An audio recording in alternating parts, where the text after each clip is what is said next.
Hi, my name is Tyler White from Hands On Health Chiropractic in Brick, New Jersey.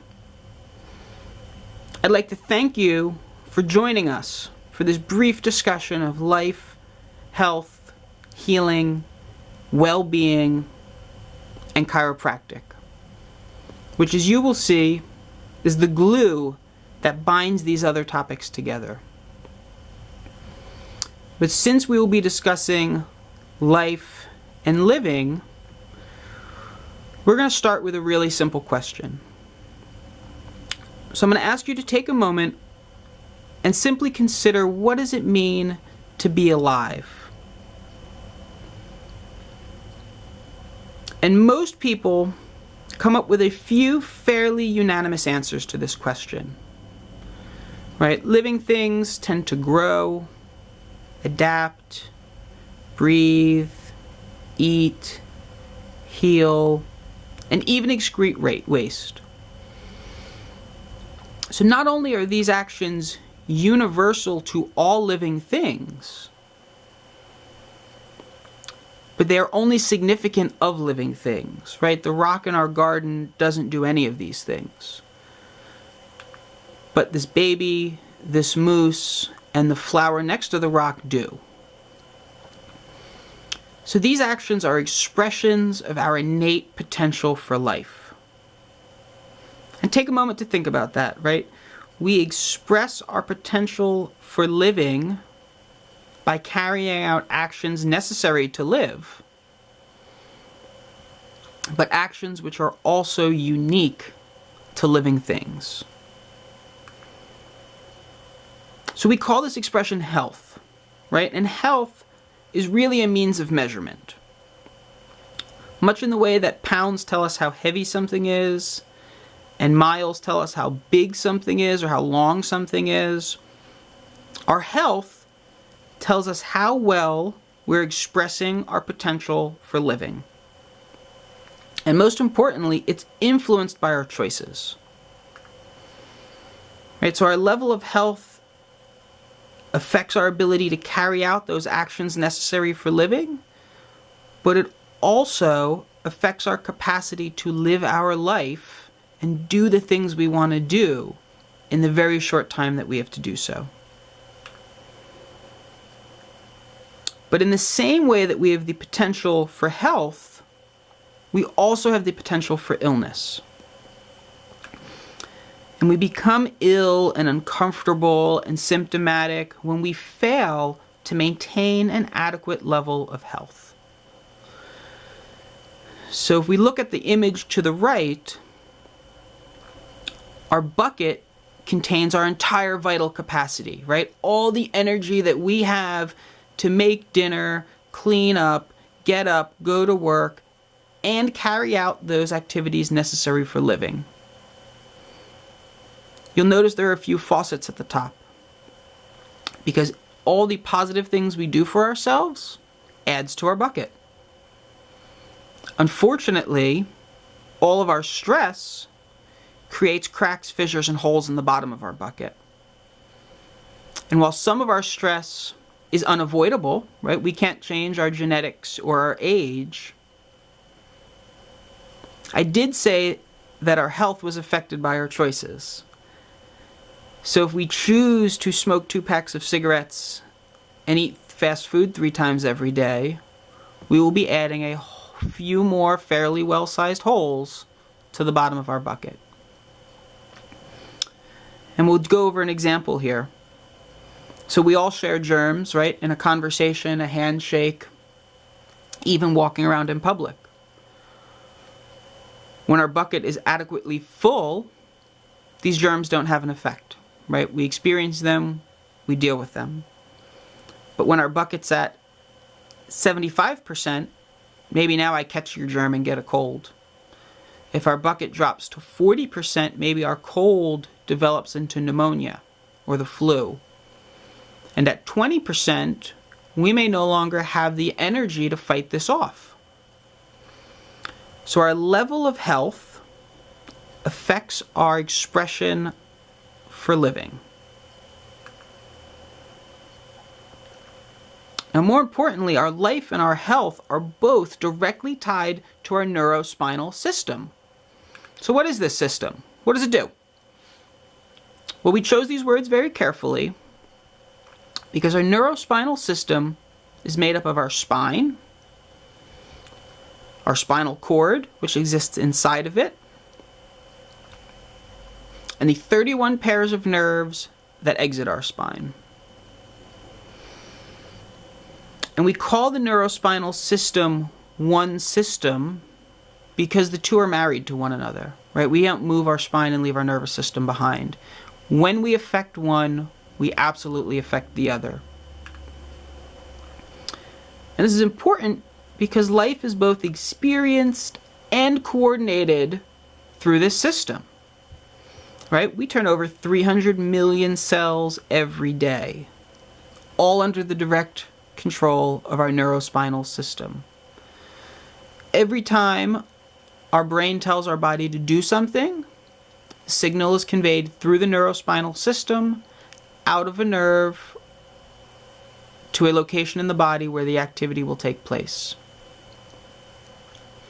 Every time we feel the wind on our face, the touch of a loved one, or even the smell of dinner, that information travels along our neurospinal system and to our brain where we integrate it and know what it's called.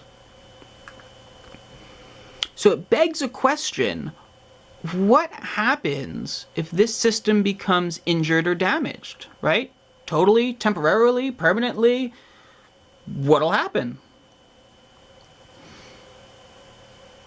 Which brings us to a discussion of the subluxation. Because subluxations are a partial restriction to our fullest expression of life. Well, it has to affect our neurospinal system then, which it does, but not in the way you may think, right? When we think of a neurospinal injury, we think of someone who's quadriplegic or paraplegic, right? Someone who's had their neurospinal system totally, permanently affected. But if we only temporarily affect the neurospinal system, an individual may only temporarily experience the effects. And when we talk about the subluxation, these effects can be minor, right? They really work like a dimmer switch. Not an on-off, but a dimmer. So let's say we've got a subluxation in our spine, which is affecting the neurospinal system and changing the way our heartbeat is regulated. And I'm not talking about a heart attack. I'm not talking about high cholesterol. I'm not even talking about something that you or I would likely notice. Let's say instead of 60 beats a minute, we only get 58. Right? Chances are, even if your cardiologist saw this, he wouldn't be concerned.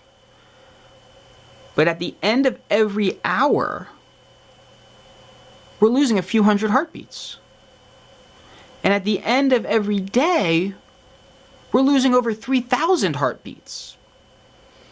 So while these effects may not be something we perceive, while they may not hurt, this absolutely affects how our body is regulated, how every piece of us is receiving oxygen and nutrition, how our immune system's functioning, our liver, our kidneys, our lungs. So we see that the dimmer switch will produce unfolding effects within our body, especially in regards to our expression of life and our level of health. So chiropractors are trained to locate and correct these subluxations, right? And if we think about the subluxation, it's really an inability to maintain our own internal infrastructure, right? Because what else is a misalignment? It's a failure to maintain infrastructure. And this may happen for a number of reasons, right? We could have an anomaly. Maybe one leg is really shorter than the other, and we compensate and do not maintain our infrastructure. Perhaps we experience recurrent stress, which has led to imbalance, which makes it hard to maintain our infrastructure. Maybe there's an old or current injury, which makes this difficult. Or maybe there's so much interference in our neurospinal system that there's problems our brain doesn't even know about. So chiropractors locate and correct subluxations to remove interference directly from the neurospinal system. So you may experience your greatest level of health by optimally fulfilling all those actions that we identified as being necessary for living. So who can get these subluxations? Well, just about anybody, right? Being born is not easy. Learning to walk requires a few hundred falls. I think children who are learning should probably be free of interference so they can absorb information clearly. And even adults like you and I who go to work every day, I feel like, are entitled to function to the best of our ability. Where? Well, we know these affect and exist within our neurospinal system.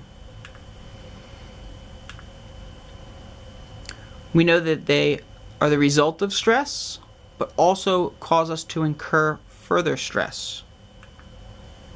When? Well, stress is pretty regular, so I feel like we should get checked regularly, just like we brush our teeth regularly, right? Whether our breath smells or not.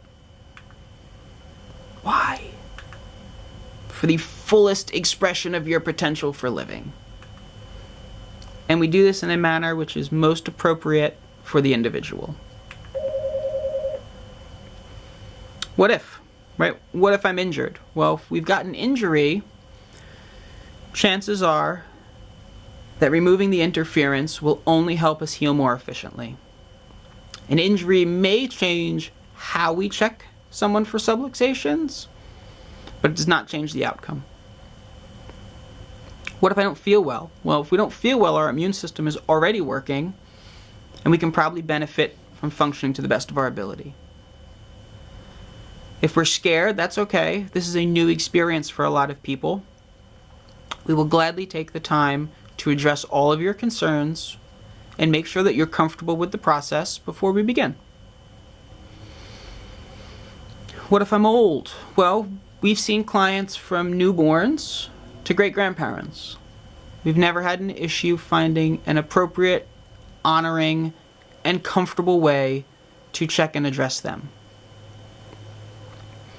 What if my other provider, or I do, or, well, honestly, chiropractors are the only people trained to detect and remove subluxations. So whether we go to the gym, get massaged, have a trainer, eat organic food, or go get a pedicure, when we walk into those arenas with subluxations, we inevitably walk out with the same subluxations, because no one else is trained to detect and remove them. So this is my vision, right? I want to make people aware of this healing paradigm. The healthier we are, the better we heal, the better we can live. I feel that when we are free and clear of subluxations, when we are free and clear of interference, that clarity creates an enhanced awareness. It changes our perception. It even creates an enhanced consciousness. And my ultimate goal, by keeping our entire community clear and well-adjusted, is that we may become increasingly conscious of our interactions with ourselves, right? How our choices affect us. Increasingly conscious of our interactions with others, how our choices affect the people around us. And most importantly, increasingly conscious of our interactions with the world around us. My name's Tyler White from Hands On Health Chiropractic in Brick, New Jersey. Again, I'd like to thank you for taking the time to join us,